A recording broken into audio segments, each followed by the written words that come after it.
kesehatan, kemudahan untuk melaksanakan pembelajaran.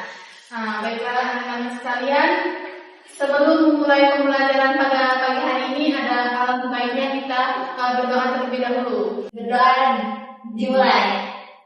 Berdoa selesai. Ibu akan absen terlebih dahulu ya. Devi, Hadir Ibu. Kirani, Hadir Ibu. Salwa, Hadir Ibu. Kaifa, Hadir Ibu. Septi, Hadir Ibu. Baik, berarti semuanya hadir ya pada pembelajaran pagi hari ini. Hari ini kita akan belajar tentang teks eksplanasi ya. Kalian sudah tahu belum apa itu teks eksplanasi? Belum. Pertama-tama kita pahami dulu definisi dari teks eksplanasi. Nah, teks eksplanasi adalah teks yang berisi tentang proses, mengapa dan bagaimana suatu peristiwa alam, ilmu pengetahuan sosial, budaya, dan lainnya bisa terjadi. Suatu peristiwa ini, baik peristiwa alam maupun sosial yang terjadi di sekitar kita, selalu mempunyai sebab akibat dan proses.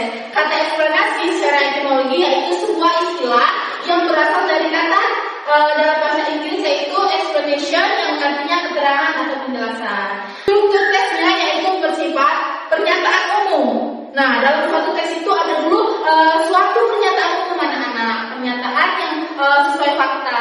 Selanjutnya yaitu mengenai topik yang akan dijelaskan, proses terjadinya atau proses keberadaannya. Urutan sebab akibat berisi mengenai detail penjelasan proses terjadinya yang disajikan secara urut atau bertahap dari yang awal hingga yang paling akhir. Dan yang terakhir yaitu interpretasi berisi tentang kesimpulan mengenai topik yang telah dijelaskan. Nah, dimiliki ciri kebahasaan. Yang pertama yaitu Konjungsi kualitas. Konjungsi makanya berarti konjungsi kausalitas adalah kata penghubung yang menunjukkan hubungan dan sebab akibat dalam suatu teks. Di sini juga ada jenis informasi dalam teks eksplanasi. Yang pertama yaitu ada Informasi faktual. yang berisi Fakta atau kejadian nyata. Nah, gimana kita bisa menemukan gagasan umum dalam teks eksplanasi? Ibu jelaskan sedikit bahwa gagasan umum atau gagasan utama merupakan ide pokok yang menjadi landasan dalam pengembangan sebuah paragraf. Letaknya dapat berada pada bagian awal paragraf, yaitu pola disebut pola deduktif, dan pada akhir paragraf disebut pola induktif, atau berada di tengah paragraf, yaitu di antara awal dan akhir paragraf disebut pola Campuran atau deduktif dan induktif. Nah, di sini bisa anak-anak perhatikan ada sebuah teks eksplanasi yang berjudul Proses Turunnya Hujan. Bisa dibaca dan kutip setelahnya. Dari teks tersebut, teks itu menjelaskan bahwa pelangi adalah fenomena optik yang terjadi melalui proses ilmiah, bukan muncul secara tiba-tiba. Ibu mau bertanya, katanya bukan. Oh, berarti pelangi bukan karena Anda sedang minum ya? Bukan. Secara ilmiah anak-anak, pelangi itu seperti yang dijelaskan tadi, fenomena optik yang menjadi melalui proses ilmiah, bukan muncul secara tiba-tiba. Pelangi muncul dalam Naga. Bukan ya anak-anak. Pelangi ini terbentuk ketika sinar matahari berinteraksi dengan tetesan air di udara setelah hujan. Nah, proses ini meliputi 3 tahapan utama, yaitu pembiasan, pemantulan, dan pemelokan cahaya. Nah, saat cahaya matahari masuk ke dalam tetesan air, cahaya akan dibiaskan, dipantulkan kembali, lalu terurai menjadi berbagai warna. Fakta penting dalam teks eksplanasi bisa anak-anak baca dulu, pahami, sembari ibu mengecek lagi absen ibu kemarin. Silakan dibaca ya anak-anak, ibu beri waktu 2 menit. Sini ini tunjuk sama teman-temannya. Oke, boleh teman-teman. Di sini saya akan membaca terlebih dahulu. Awan terbentuk melalui proses penguapan air dari permukaan laut, sungai, dan tumbuhan akibat panas matahari. Uap air yang naik ke atmosfer kemudian mengalami pendinginan karena perbedaan suhu di ketinggian. Ketika uap air tersebut mencapai titik jenuh, ia berubah. Teman-teman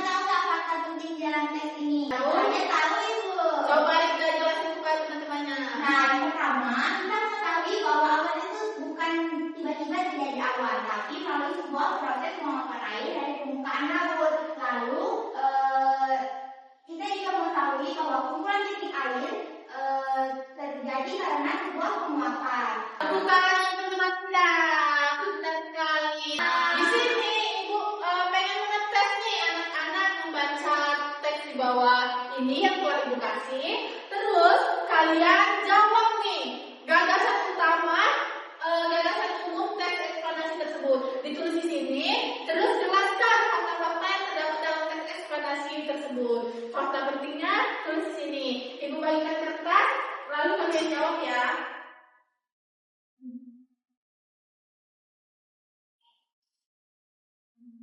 Nanti Ibu beri waktu 5 menit. Cari yang sedapatnya aja nak. Gimana kalian mendapatkan gagasan umumnya, terus kalian dapat faktanya, dapat 3 terus 3, dapat 5 terus 5. Nanti Ibu suruh paparkan ke depan jika sudah menjawab. Ibu beri waktu 5 menit ya.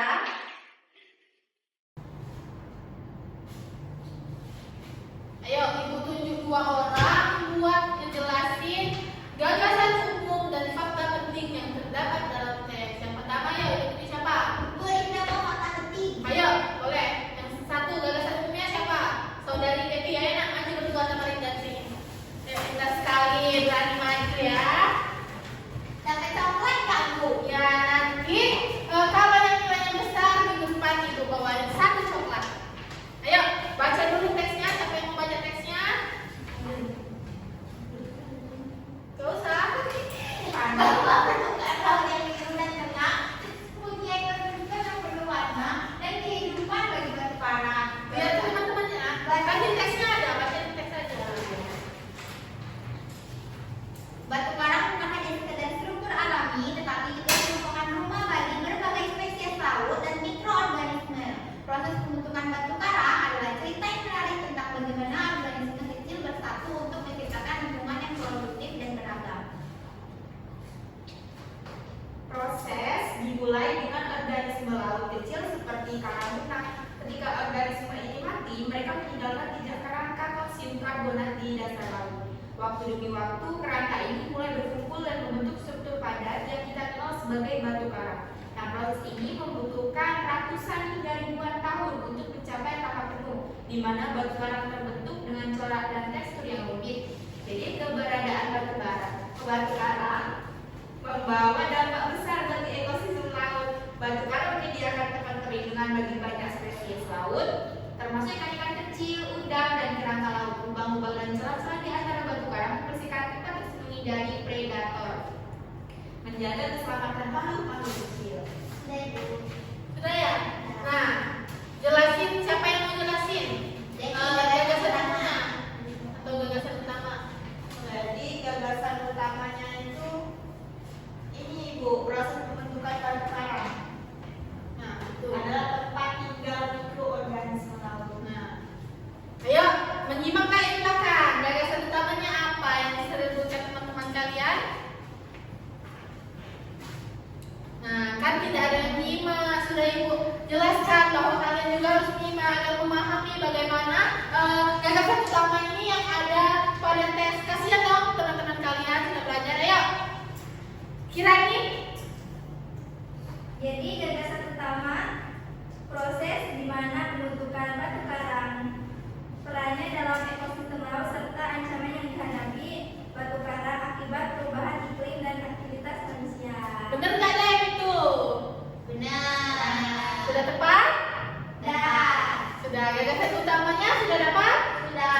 Caranya menjelaskan? Fakta penting. Nah, yang Rinda jelasin fakta pentingnya ada berapa dalam teks eksplanasi tadi? Baik, sebenarnya mungkin banyak, tapi karena waktunya hanya 5 menit, saya mendapat 4 fakta penting. Yang pertama, batu karang itu terbentuk dari organisme laut yang sudah mati. Nah, berarti itu misalnya kayak mikroorganisme yang kecil-kecil itu mati, setelah beberapa tahun dia akan terbentuk menjadi batu karang. Lalu yang kedua, batu karang itu memberi sumbangan, ekosistem batu karang memberi sumbangan besar dalam rantai makanan. Jadi banyak biota laut yang kecil-kecil itu mencari makan di daerah terumbu karang seperti ikan nemo dan lain-lainnya.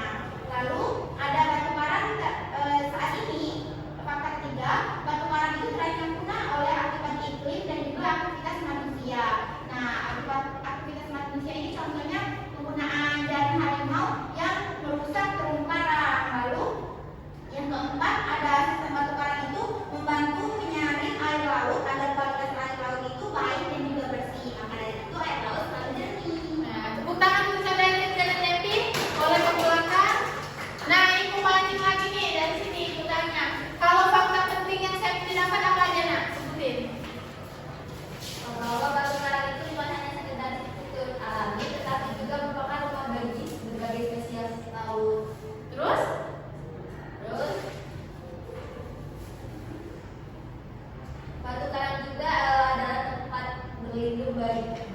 banyak spesies laut termasuk ikan kecil, udang, dan kerang laut.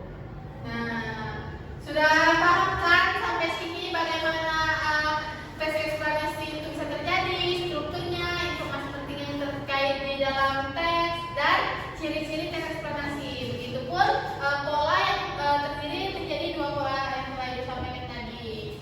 Nah, di sini jam pelajarannya sudah mau selesai. Ibu di sini akan memberikan PR. Nah, PR ini dikerjakan di rumah. Dikumpulkan nanti malam. Bisa nggak nanti ibu buatkan Google Classroom buat kumpulin tugas? Baik, Ibu. Tidak boleh membuka AI untuk menjawab soal yang ibu berikan ini. Terus nanti kalau sudah langsung ibu kirimkan link Google Classroom-nya. Kita menutup, ibu beri dulu kesimpulan atau rangkuman singkat untuk kita. Jadi anak-anak, kilas ulangnya kalau teks eksplanasi adalah teks yang berisi tentang proses mengapa dan bagaimana suatu peristiwa alam, ilmu pengetahuan, sosial dan budaya lainnya bisa terjadi. Suatu peristiwa, baik peristiwa alam maupun sosial. Terus dari yang kita pelajari tadi, kita memahami juga kalau tujuan teks eksplanasi itu menjelaskan proses terjadinya suatu fenomena alam, sosial, budaya atau ilmiah secara runtut. Nah, dari tujuannya tadi dapat memberikan kita pemahaman kepada pembaca tentang mengapa dan bagaimana suatu peristiwa terjadi. Terus kita dapat mengedukasi pembaca dengan informasi faktual berdasarkan data, logika, dan hubungan sebab akibat. Dapat juga membantu pembaca memahami urutan kejadian serta faktor-faktor yang mempengaruhi suatu fenomena. Nah, yang telah kita pelajari tadi juga kita mengetahui bahwa jenis informasi dalam teks eksplanasi berisi informasi yang faktual, berisi fakta, data, atau kejadian nyata yang dapat dibuktikan kebenarannya. Nah, informasi ini menjelaskan proses mengapa dan bagaimana dari akibat suatu peristiwa tersebut. Sudah paham? Sudah. Untuk kita menutup pembelajaran hari ini, kita ice breathing dulu ya anak-anak. Tebak suara.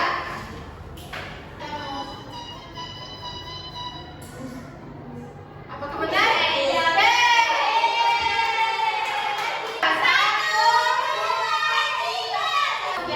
Satu, dua, tiga.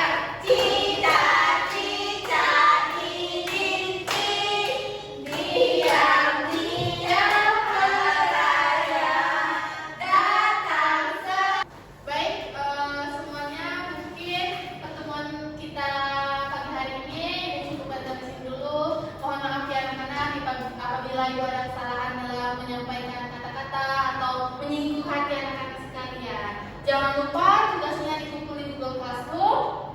Nanti malam ibu kirimkan linknya. Tidak boleh buka AI, tidak boleh membuka internet